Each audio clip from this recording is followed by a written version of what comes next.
एकटा घना जंगल में कबूतर के एकटा झुंड रहै छलै। रोज रोज ओ दाना चुगै लेल निकलै छलै। एक दिन ओ दाना चुगै लेल निकलल। एकटा बहेलिया कबूतर सबके पकड़ै लेल जाल बिछा रहल छल। हम तऽ दाना खसा देलहुँ और जालो बिछा देलहुँ। आइ तऽ कबूतर फंसबे करता। आब हम जाइ छी, बाद में आयब। जखन ओ कबूतर के झुंड दाना देखलक तऽ बड्ड खुश भेल और ओ सब नीचाँ आबऽ लागल।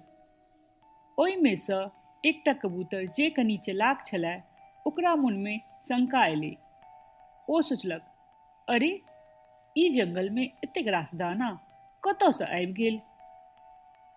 ओ कहलक, सुनू सुनू दोस्त, अहाँ सब दाना खाय लेल नीचाँ नहि जाउ।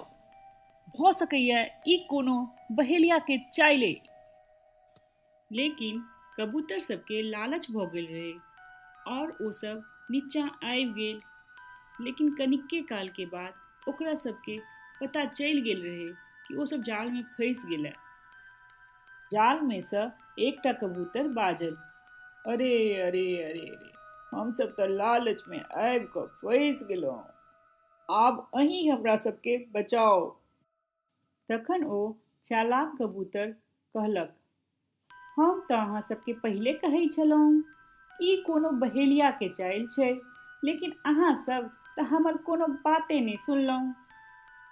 अच्छा, आब ई सब छोड़ू, अहाँ सब एकटा काज करू, जाल संगे उड़ि जाउ।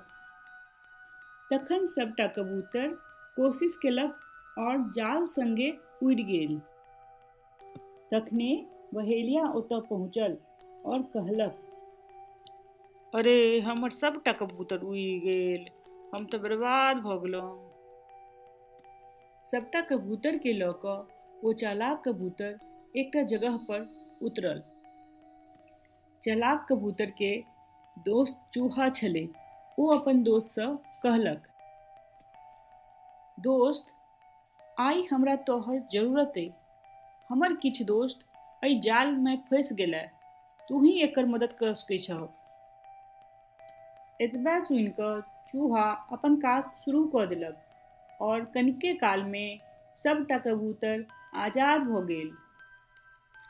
सबटा कबूतर चूहा के धन्यवाद कऽ कऽ ओतऽ सँ उड़ि गेल। ई कहानी सँ ई शिक्षा भेटैए कि हमरा सबके लालच में आबि कऽ कोनो काज नहि करबाक चाही। सोचि कऽ समझि कऽ सबटा काज करबाक चाही।